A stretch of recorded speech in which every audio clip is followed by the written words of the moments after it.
visiónradio.net.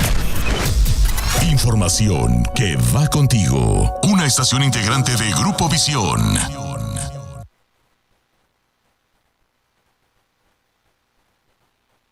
Amigas y amigos, les habla Luis Velázquez. Les invito a escuchar mi programa Diálogo Internacional por la visiónradio.net. En este programa podrán escuchar en vivo los análisis de expertos sobre la actualidad mundial, así como sobre los puntos que componen la agenda política global. Diálogo Internacional con Luis Velázquez. Martes a las 9 de la mañana por la visiónradio.net. Información que va contigo.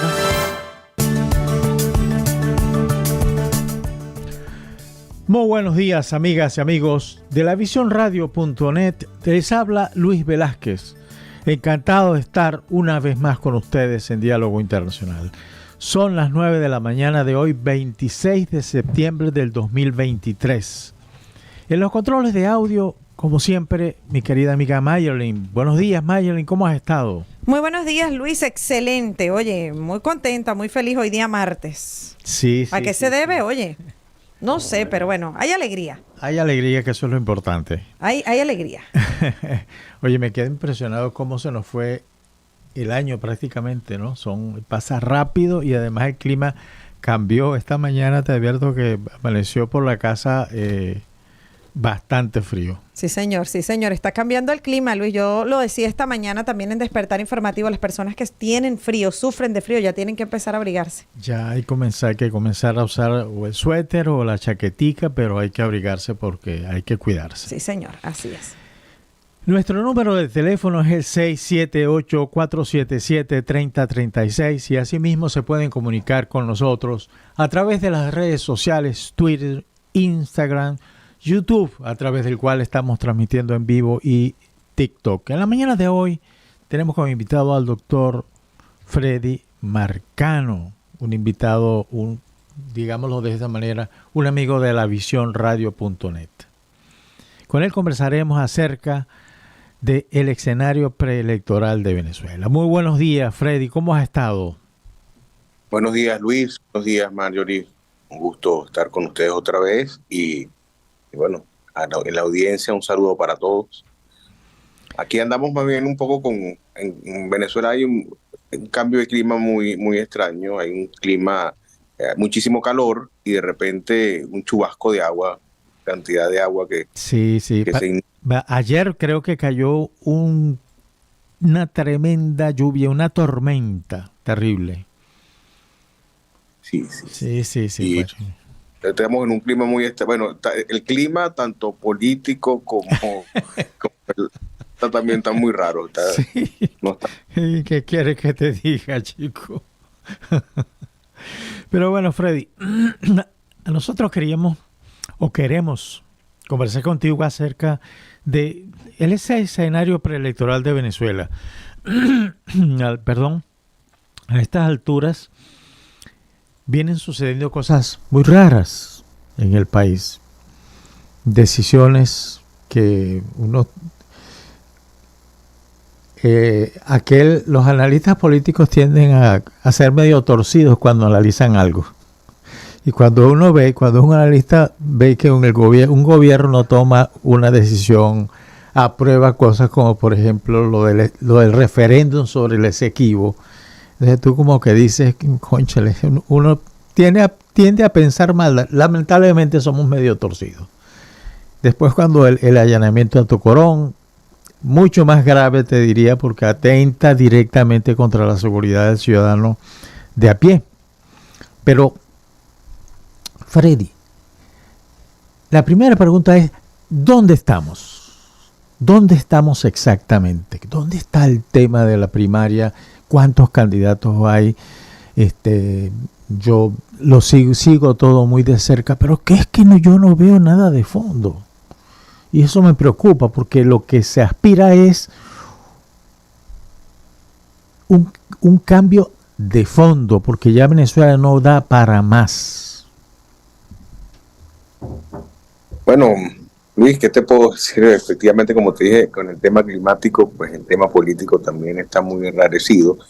Hay muchas circunstancias que ves que que han venido sucediendo, y eso pues te confunde un poco en cuál sería el término y cuál sería el camino que habría que seguir en el tema de la política, y en caso de la oposición, qué rumbo debería seguir la oposición con respecto a lo que puede venir y qué consecuencias puede traer eso, ¿no?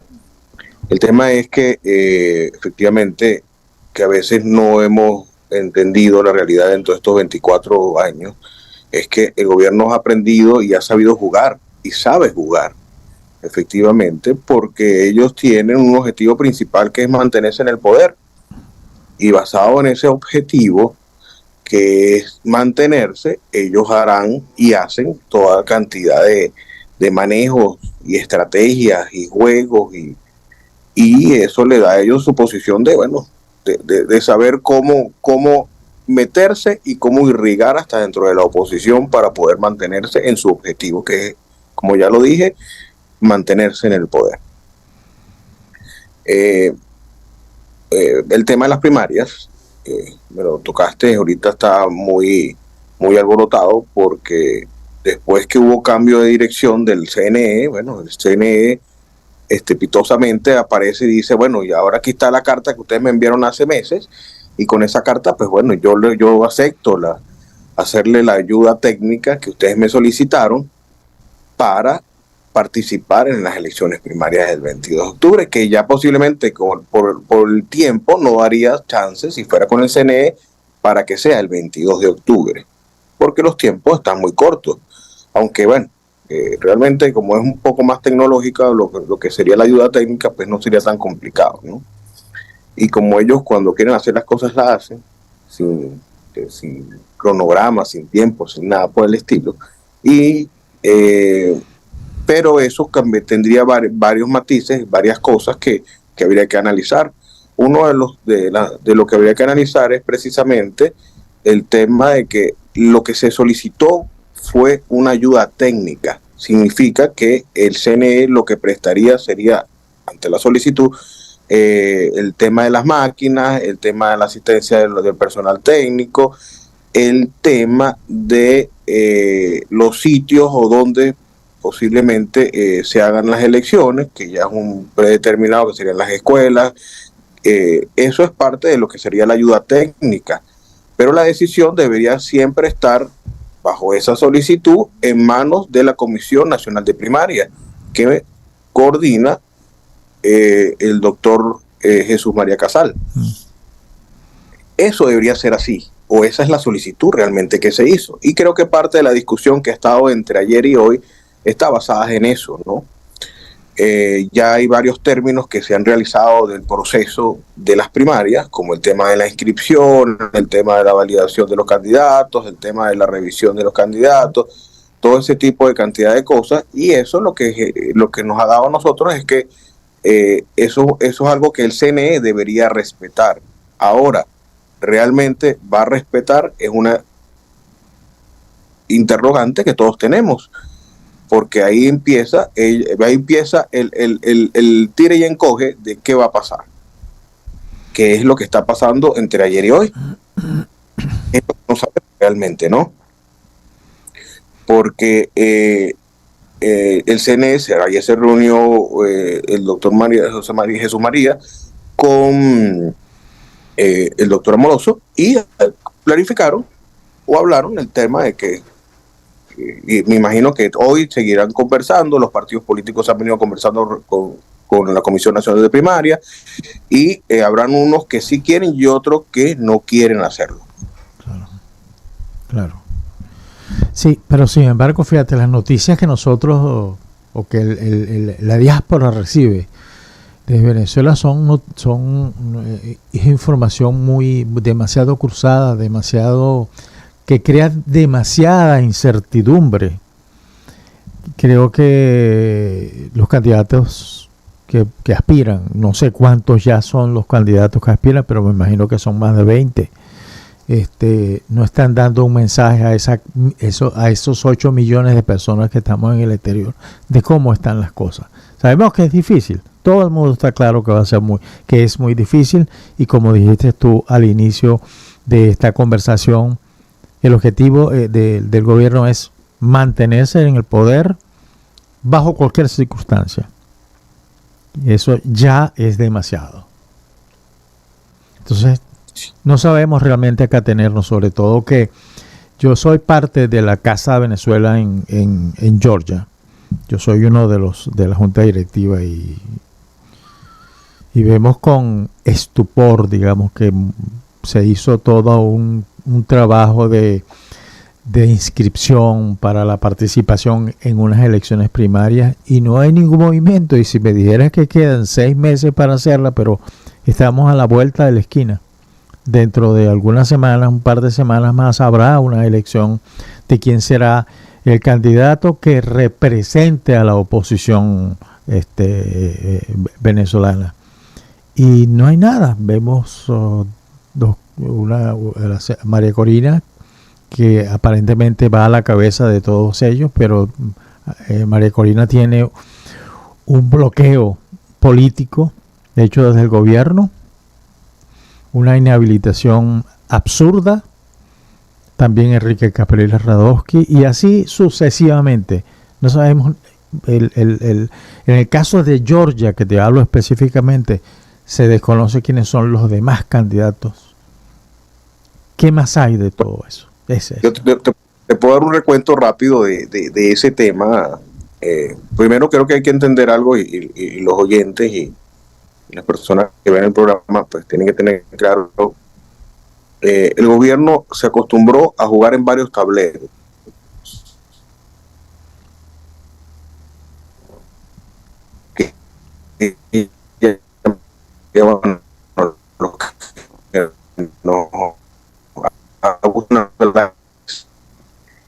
Y que ellos tienen varios trabajadores en la mesa, mueven piezas dependiendo sus circunstancias y su manejo, ¿no? Eso le implica a ellos entender cómo enfrentan la realidad del tema de la oposición. Nosotros hay dos cosas, realmente son 13 candidatos que están inscritos a nivel del tema de las primarias. El problema está, a mi modo de ver, en que la sociedad venezolana percibe demasiada incertidumbre, demasiada inestabilidad, como que para que ese día en que se celebran esas elecciones primarias con esos 12 candidatos que desde el inicio están ahí jugando por alcanzar el liderazgo de la oposición, les va a resultar un poco complicado. Ya de por sí una elección en Venezuela es bastante tensa, y ni hablar si le agregas ingredientes como por ejemplo el tema de la presión de parte del Estado. ¿Aló? ¿Me escuchas? Ajá, bueno, Luis, más o menos para es que tú sabes que no sé si soy yo o ahora hacer las señales en Venezuela es muy, tú sabes cómo estamos. Sí. Hay varias cosas complicadas con lógico. Pero bueno, te decía que efectivamente son 13 candidatos, esos 13 candidatos que están participando en el tema de las primarias, de los cuales 3 están inhabilitados, los otros están habilitados para la contienda del 24, pero como te dije al principio también está un término de que para las condiciones que se hicieron dentro de la inscripción de esos candidatos en el tema de las primarias, porque si es solamente el apoyo técnico. ¿Qué pasa con algo que quería puntualizar, que los candidatos tienen que explicarle a la gente, y sobre todo los oyentes allá en el exterior tienen que tener muy claro, es que si el CNE haría las elecciones primarias, va a haber un problema con el voto internacional, que hay que reconocerlo, hay que ponerse el corazón en la mano. Tampoco fue la inscripción de la cantidad de personas que esperábamos, porque si tenemos una diáspora de 8 millones de personas y terminaron inscritos 300.000, estamos hablando que solo como aproximadamente un 7% de la diáspora fue la que se inscribió a participar. Entonces, aparte de ese tema, existe el tema de que si el CNE es el que hace la ayuda técnica, ¿cómo se haría la elección afuera? Porque las relaciones entre Estados Unidos y Venezuela, en el caso donde hay más inscritos, creo que fue la cantidad mayor, creo que fue Estados Unidos y España, ¿cómo harían esas personas que quieren participar en las elecciones primarias, pero que la relación entre Venezuela y Estados Unidos no están para tener un consulado o tener un centro de votación direccionado por el CNE? Así eso es. Hay que explicarlo. Eso así es. Y eso hay que puede pasar si en dado caso la oposición decide que la participación de la ayuda técnica del CNE, eso hay que decírselo a la gente desde ahorita, porque lo que no podemos es estar engañando a la gente, decirle que bueno, está bien, va a ser el CNE, pero ustedes vamos a ver si pueden votar o no. O sea, efectivamente, si el CNE hace la elección primaria o hace la ayuda técnica, no van a poder participar una gran cantidad de personas. De repente los de Colombia sí, los de España sí, pero hay países donde la relación no está todavía coordinada y no van a poder participar. Sí, como el caso de Estados Unidos, que no hay nada. Así, normalmente los países, fíjate, yo que conozco el tema bien, normalmente los países cuando rompen son relaciones diplomáticas, es decir, a representación de alto nivel, pero a nivel de consulado, que si bien es también de alto nivel, no es por menospreciar, se mantiene por un detallazo, que es que el consulado responde a los connacionales venezolanos o los connacionales del país que rompió relaciones. Y eso no se puede romper. Y Venezuela pues rompió todo. Eso es correcto. Mira, es correcto, y eso es parte de lo que es. El embajador Héctor Quintero te hace la siguiente pregunta, Freddy, y te leo textualmente lo que dice. 2 preguntas hace exactamente. ¿No cree usted que la decisión tardía del CNE es solo una manera de obstaculizar el proceso de primaria? Aunque sea un apoyo técnico, podemos estar seguros de que la información que transite por los terminales de CNE estará segura de que no se produzca una persecución contra quienes participen en el proceso. ¿No será una estrategia tomada hace pocos días en Cuba durante la visita de Maduro para torpedear la candidatura de la oposición, en especial la de María Corina Machado? Y la segunda dice, ¿piensa usted que la diáspora no participa porque no cree en la narcocracia ni tampoco en la oposición? Bueno, le respondería al doctor Quintero un saludo.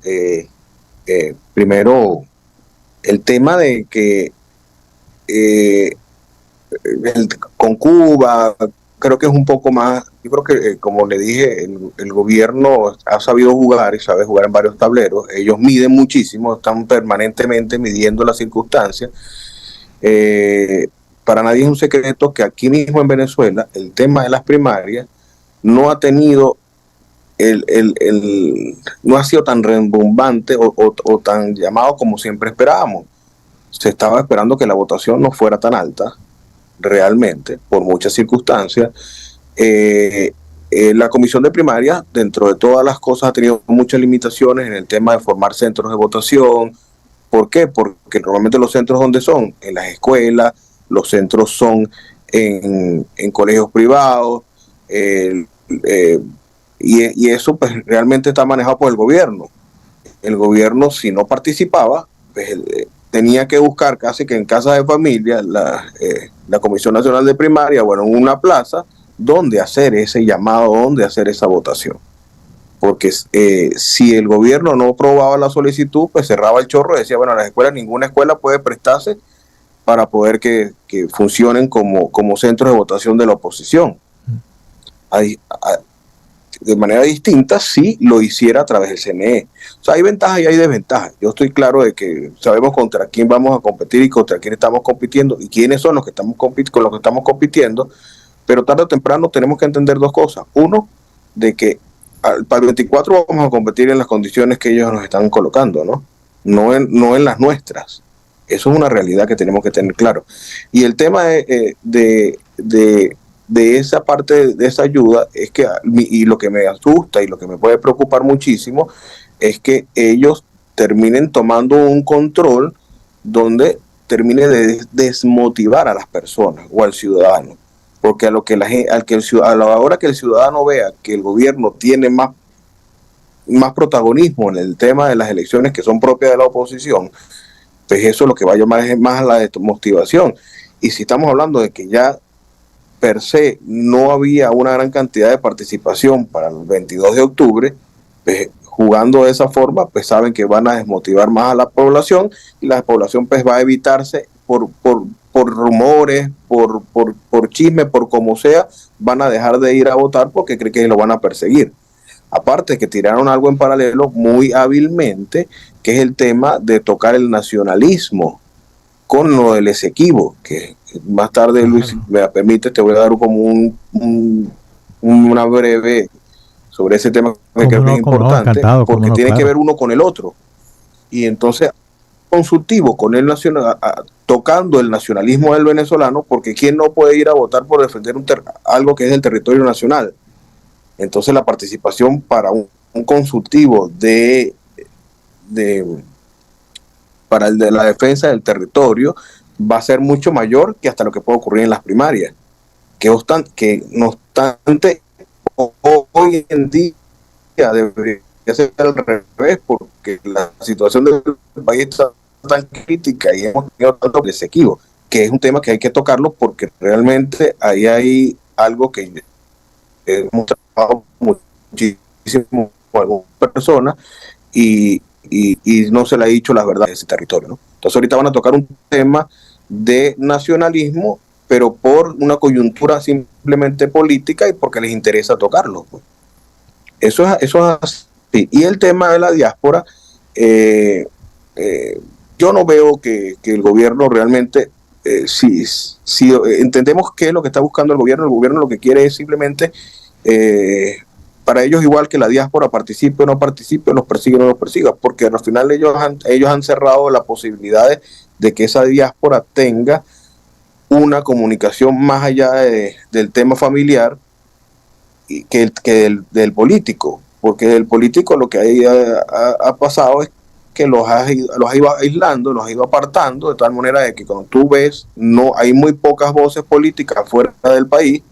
Tú ves por lo menos Leopoldo que habla ciertas cosas, Ledesma que habla ciertas cosas, pero ya el resto no existe participación política de una diáspora, porque la diáspora está dedicada a mantenerse y a subsistir, como podíamos estar muchos venezolanos aquí en Venezuela, que están dedicados de olvidarse de la política y están dedicados a cómo conseguir la papa diaria, como llamaríamos coloquialmente. Claro.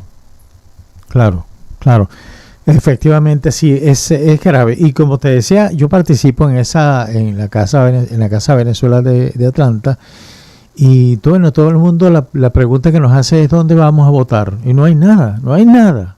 Porque es que realmente, es decir, falta eso del que tú hablaste al principio. Bueno, no hay relaciones. ¿Cómo organizar una elección de este tipo y de cualquier tipo dentro de un país que no mantiene relaciones de ningún tipo con Venezuela? Eso en primer lugar. En segundo lugar, ¿cómo decirle a una persona, a un venezolano que tiene un negocito, un restaurancito, una cosita muy pequeña, que le decirle, mire, cancela, no trabaje durante 2 días para yo montar una mesa de votación acá para que vengan los venezolanos? Y él te va a decir, bueno, pero yo como, yo mantengo a mi familia porque esto está funcionando. No hay recursos tampoco como para hacer todo ese proceso, y se le creó expectativa y hay reclamos serios sobre eso, porque durante el proceso de inscripción, oye, diariamente yo recibía, 4 o 5 mensajes de los organizadores pidiendo que había que inscribirse obligatoriamente por el país y todos los argumentos que puedas tú imaginarte. Pero sin embargo vemos que al final del camino no hay nada. Tampoco se puede hacer nada. Tú no le puedes pedir a nadie que organice una elección si no tiene un centavo para hacerla. Que deje su trabajo para hacer una elección. Eso no es fácil, sobre todo aquí en Estados Unidos. Y que cuesta muchísimo realmente. Manejar y hacer un proceso electoral es una gran cantidad de dinero que la gente no cree pero lo implica y es así. Sí. Ese es un gran problema, una de las grandes incógnitas que tenemos. Pero bueno, Freddy, permítenos ir a la pausa comercial y ya regresamos. Estamos conversando con el doctor Freddy Marcano acerca del escenario preelectoral de Venezuela. Ya regresamos. Estamos de regreso en Diálogo Internacional. Estamos conversando con el doctor Freddy Marcano acerca del escenario preelectoral de Venezuela. Aquí el embajador Quintero, este es un dato que yo no sabía. Un dato pero bien interesante. Y te leo, Freddy y a la audiencia. Él nos dice, Estados Unidos propuso a Canadá para que le representara en la parte consular. Venezuela propuso a Cuba. Ambas lo rechazaron y no se logró ningún acuerdo. ¿Qué tal? Te lo juro, Freddy, que no había pasado y no sabía eso, pero oye, estamos hablando de otra cosa, de otro nivel, estamos hablando no estamos hablando de qué sé yo, de recoger país ni nada de eso, no, es las relaciones consulares. Los que defienden a los venezolanos en el exterior es el consulado.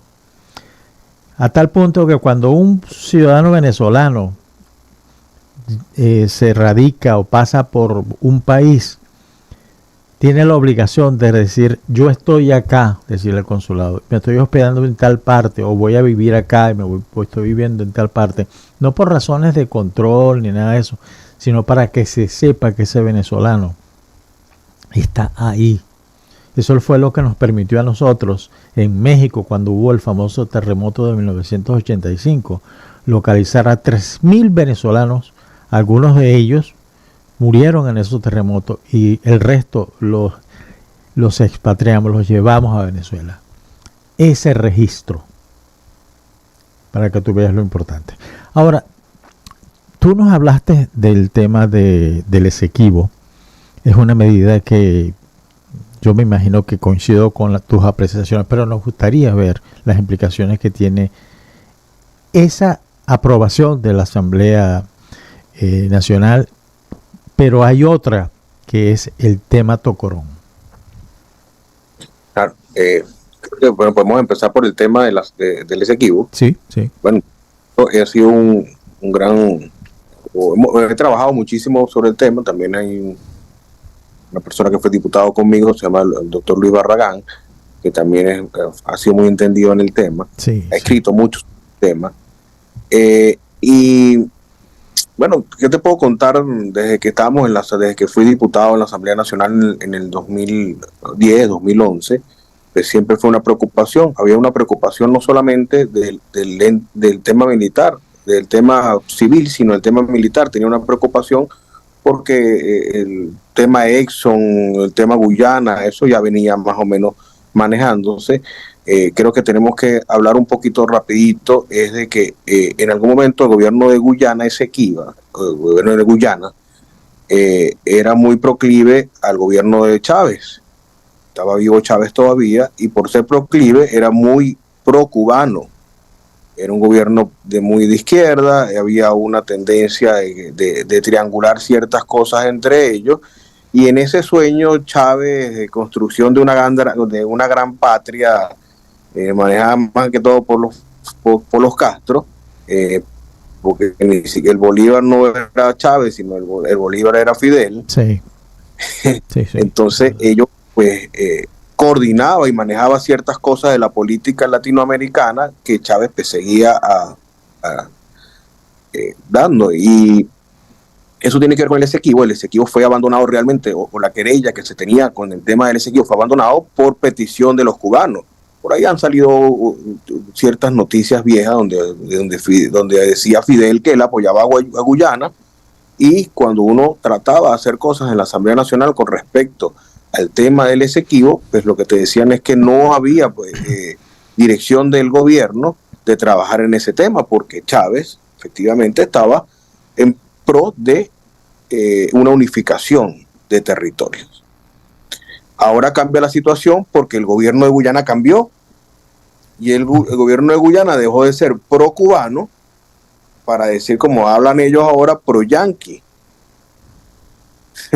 Y al cambiar la situación es cuando el gobierno automáticamente empieza a defender un territorio que había abandonado por 20 años, o la querella la había abandonado por 20 años. Nosotros hicimos una tremendura en alguna oportunidad que no, ahí se sabe que no tienen ellos ninguna idea de trabajar con respecto a una defensa de un territorio. El diputado Luis Barragán y yo hicimos en algún momento una ley que se llamaba Ley de Estado Esequibo, una de las pocas leyes que se hicieron del lado de la oposición en la época del 2010-2015.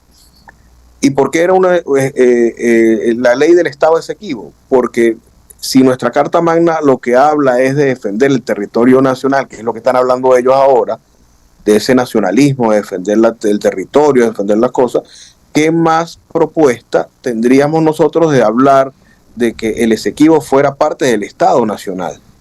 Y habíamos hecho una propuesta con todos los basamentos de ley, con todas las cosas, de incluir al Esequibo o el territorio que estaba en reclamación como un estado propio de Venezuela. Y por supuesto, ahí la Carta Magna, nuestra Constitución, defendería el territorio. Es distinto verlo de esa forma. Claro. Y la respuesta que obtuvimos en ese momento era que ustedes no pueden pasar eso porque eso no es dirección de la política del gobierno. Entonces ahora, como te digo, cambió la circunstancia porque el gobierno de Guyana es otro gobierno, claro, y tiene otras circunstancias. Claro, claro. Ese es el tema del Esequibo, que ahí te lo resumí más o menos porque por dónde vamos, pues. Y entonces, si el doctor Quintero, el embajador Quintero que está por ahí debe saber en el tema internacional. Tú, Luis, que conoces mucho del tema de la política y de la legalidad internacional, sabemos que bueno que se ha perdido mucho espacio y ese espacio que se perdió, recuperarlo ahorita es muy difícil. Pero bueno, es un tema que habría que hacer un programa aparte de eso, ¿no? Claro. El otro punto que habíamos conversado era sobre, me dijiste el tema Tocorón, que también yo creo que tiene que ver con todo esto, con todo este proceso. Pues porque cuando tú te pones a ver un que se me causó demasiado estupor y me causó demasiado impresión, es el tema de que tienen un túnel más grande que el que tenía el Chapo, que era el gran narcotraficante para salir de la cárcel. Pues el túnel de Tocorón es un túnel casi que de metro, ¿no? Entonces, ¿cómo te explicas tú que ellos no sabían, que ellos no tenían la cosa? Entonces, se daban cuenta que los hombres entraban y salían de la cárcel como en su casa. De hecho, tenían zoológico, tenían familiares adentro, los familiares con comodidades, tenían hasta formas de como llamaríamos coloquialmente los venezolanos, de rumbear dentro de la cárcel. Entonces, dice, bueno, ¿cuál era cuál es la diferencia? La diferencia es que ellos siempre, mientras que sean mis aliados, yo no los toco. Cuando dejan de ser mis aliados por muchas circunstancias, yo los toco. Igual pasa con todo todo este gran personaje que en la política que han estado cercanos de ellos y terminan dando un paso al frente, pasan a ser enemigos, y al pasar a ser enemigos buscan las formas de acabarlos, pues. Creo que parte de lo que pasó en Tocorón es eso, sí. que ya el tren de Aragua no tiene circunstancias para manejarse en Venezuela, ya no hay dinero en Venezuela para ese tipo de tráfico que tenían y para ese manejo delincuencial, y bueno, se han ido internacionalizando, pues, porque ya están en Perú, están en una parte en Colombia, entonces ya la parte delincuencial ya pasó a ser un tema internacional. Y nacional no existían porque pues, que a quién van a robar. Sí, yo creo que cuando ellos lleguen, ellos tienen mucho más dinero de lo que puede tener el que está aquí adentro. Más bien ellos van a ir a una casa a robar y tienen que darle la plata a la gente. Eso está bueno. Pero no tiene nada que ver con todo este proceso primario electoral. No tiene ninguna vinculación, porque desde afuera uno lo ve como que, bueno, se está armando todo un show. Sí, claro. Lo que tiene vinculación es como buscan, como te digo, desmotivar y buscan montar ellos una olla de tal tamaño donde todo lo que ocurre en Venezuela, como siempre, nunca es culpa del que está ejerciendo el gobierno o de lo que está haciendo el gobierno. Siempre va a ser culpa del externo. ¿Qué pasa? si es lo de Tocorón, fíjate que intentaron culpar a Ledesma de la cantidad de armas, de la cantidad de no sé qué, porque el que han nombrado es a Ledesma. Sí. Porque Ledesma, sin querer o queriendo, habló de unas circunstancias que malinterpretaron y manejaron de otra forma de lo que no era.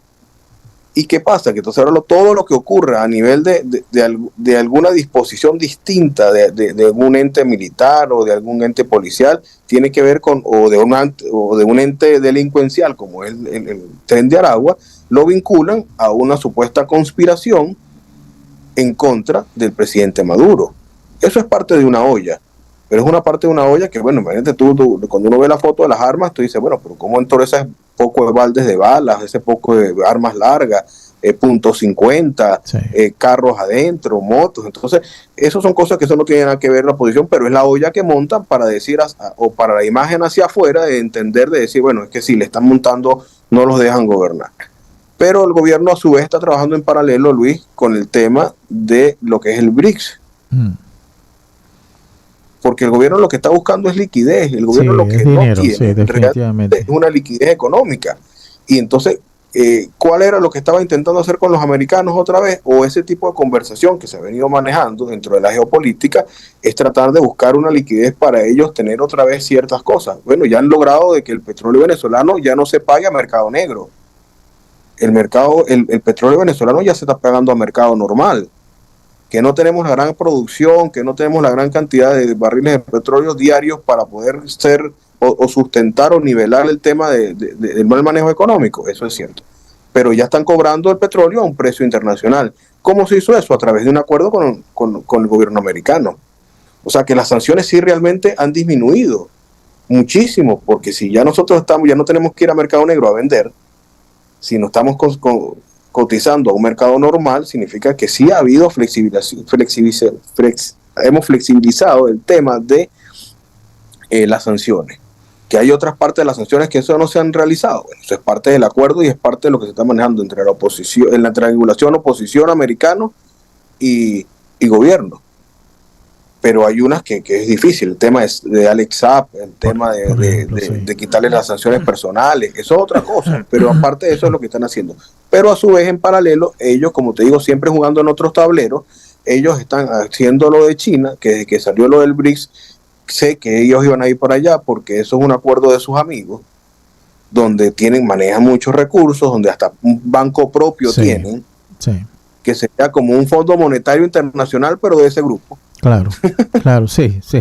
Efectivamente, la tendencia es esa. Pero ahora, Freddy, quisiera que volviéramos al tema del Esequibo, porque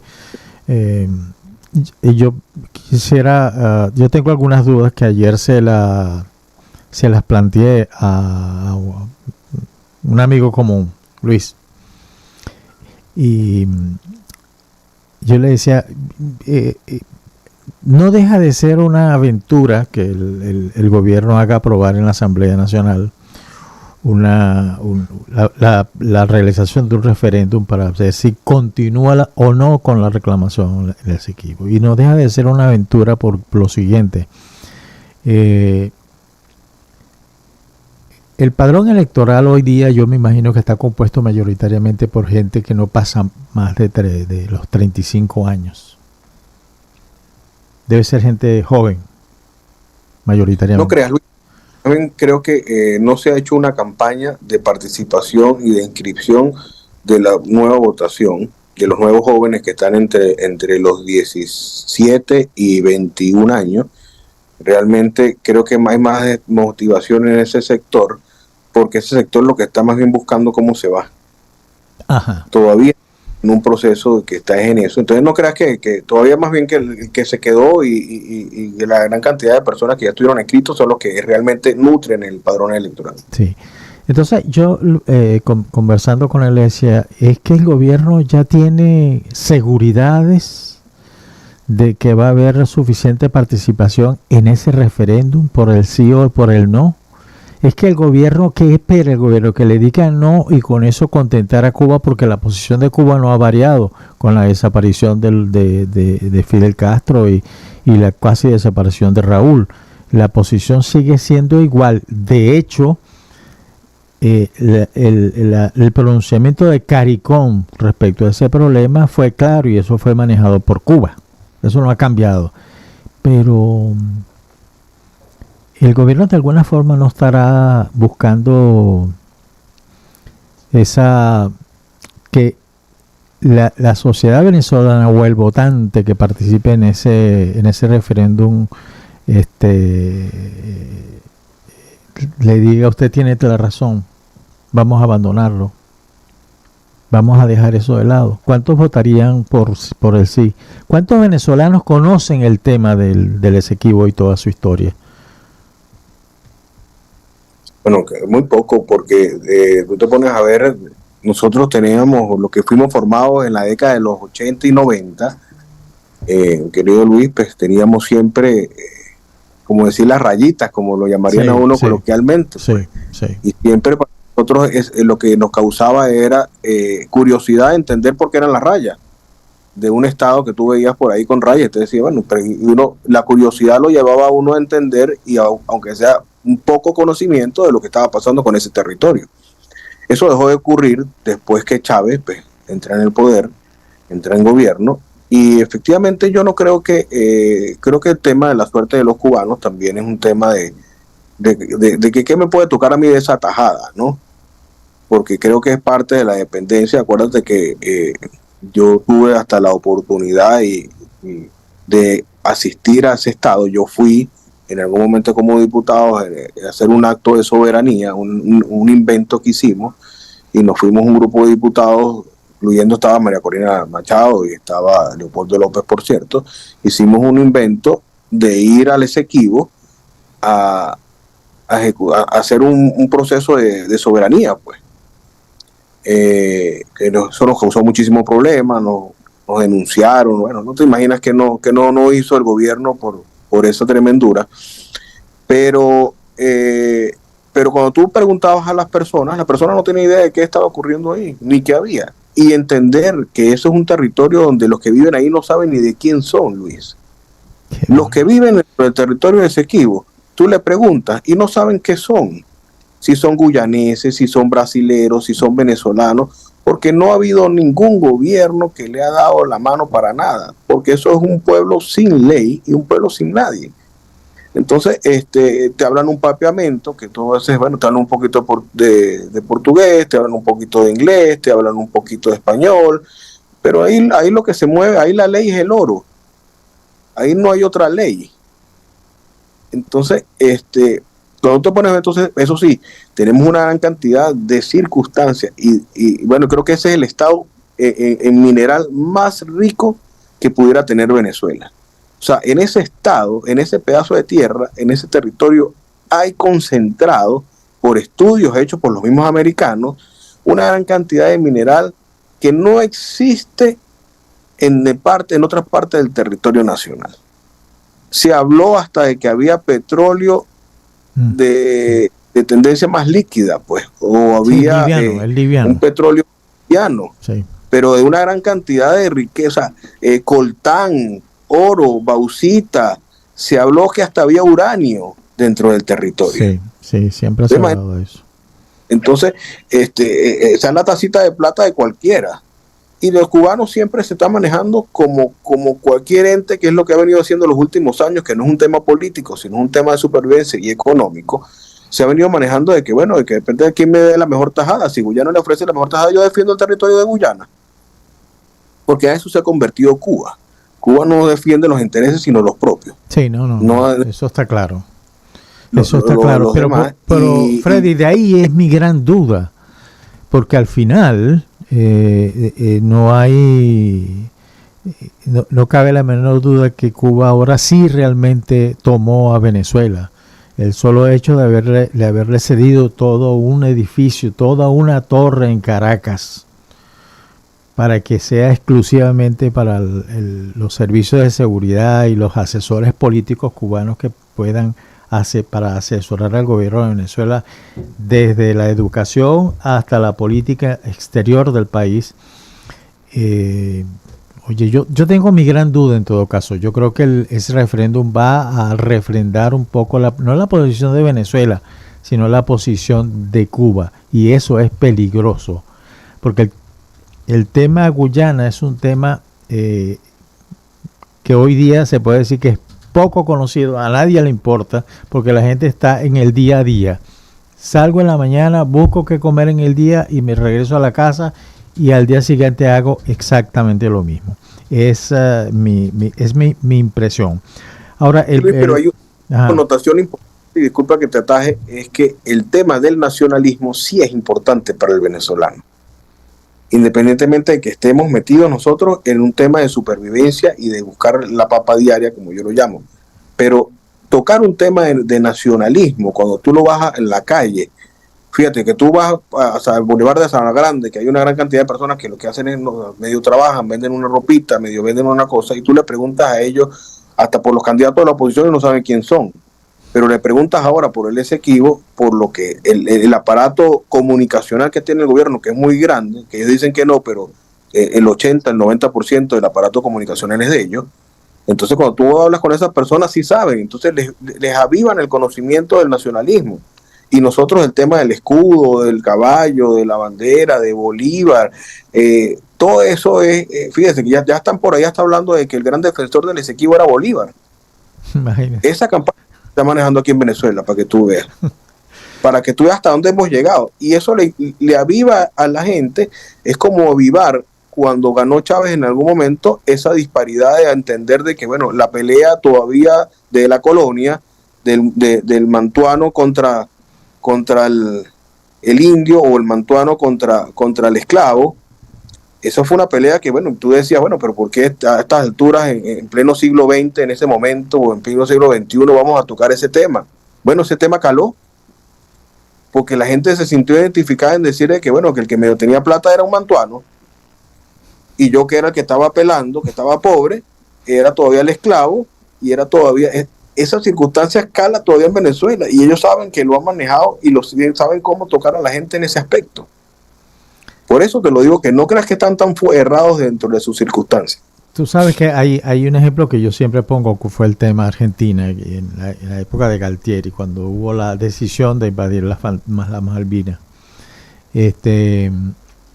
Y no solo dicho por mí, sino dicho por historiadores, la gente que estuvo ahí, que escribió sobre el tema, que ellos dicen que, en primer lugar, todos sabemos que una reivindicación territorial es uno de los elementos que cohesiona más a un pueblo. Eso definitivamente es cierto, y sin importar ninguna otra cosa. Pero sin embargo, ellos, cuando se tomó la decisión y fueron los soldados a las Malvinas, nunca se había visto en la historia de Argentina una manifestación de apoyo al gobierno de Galtieri como la que se vio ahí. Nunca en la historia de Argentina se vio a tanta gente apoyando a la decisión de que tomó Galtieri, independientemente de las locuras que cometió Galtieri, que cometió Videla. Se olvidó momentáneamente y se afincaron en apoyar eso. Y es posible, yo siempre tendré mis dudas de que eso termine siendo así, pero es que veo tanto, mira, con franqueza yo veo que la política exterior de Venezuela ya la asumió completamente Cuba. Cuando tú ves una cancillería como la Cancillería Nuestra, donde los funcionarios van simplemente de 9 a 12 del mediodía, oye, algo está sonando, algo está mal, ¿no? Y 3 veces por semana. O 3 veces por semana, exactamente. Algo está mal. ¿Quién está llevando la política exterior? ¿Quién está haciendo los informes? ¿Quién está haciendo las recomendaciones? ¿Cómo? ¿Dónde? Desmantelaron la dirección que se encargaba única y exclusivamente del tema Esequibo. Así es. Eso te digo. Entonces, no sé, me da la impresión. Mi querido amigo, me gustaría seguir conversando contigo, pero yo sé que tenemos tiempo de conversar eso y otras cosas más, algunas sorpresas que te tengo, y te voy a invitar próximamente a que conversemos. Te agradezco mucho. Y creo que tenemos que tocar un programita de lo que habló el encargado en la ONU por Venezuela. Creo que me encantaría. y tocó ahí tocó unos puntos que abre el esquema de lo que quiere Venezuela para el tema internacional. Así es, así es. A mí me impactó que ese señor haya puesto como prioridad en la política exterior venezolana al señor Saab. Eso es una vergüenza nacional, te advierto. Yo escuché el discurso de ese señor. Bueno, amigo mío. También, me llegó otra vez a la mente porque tocaste el tema de Argentina y el señor en el discurso habló del tema de las Malvinas, tocando el nacionalismo. Por eso te estoy diciendo. Sí, sí. Que es una estrategia muy pro-cubana. Sí, exactamente. Por eso te digo que, oye, hay mucha tela que cortar.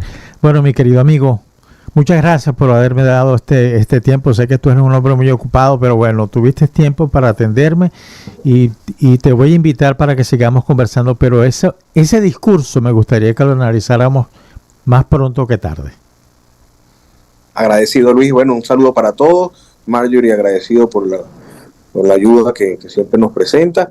Y bueno, y Luis, contigo, pues bueno, sabemos que siempre estamos en contacto y seguiremos dando un granito de arena dentro de todas estas circunstancias para poder que la gente esté clara qué está pasando y que hacia dónde debemos ir. Pero creo que nunca debemos desfallecer y siempre tenemos que estar presentes de que la lucha va a continuar. Así es. Independientemente de lo que pase, tenemos que seguir luchando y seguir buscando un mejor país y que vuelvan este poco venezolanos vuelvan otra vez a Venezuela para levantar todo esto que quedó aquí destruido. Así es. Oye, un buen mensaje. Un fuerte abrazo, mi querido amigo, y muchas gracias a la audiencia por estar pendiente de nosotros, y a Héctor, un gran amigo, un viejo amigo. Un fuerte abrazo.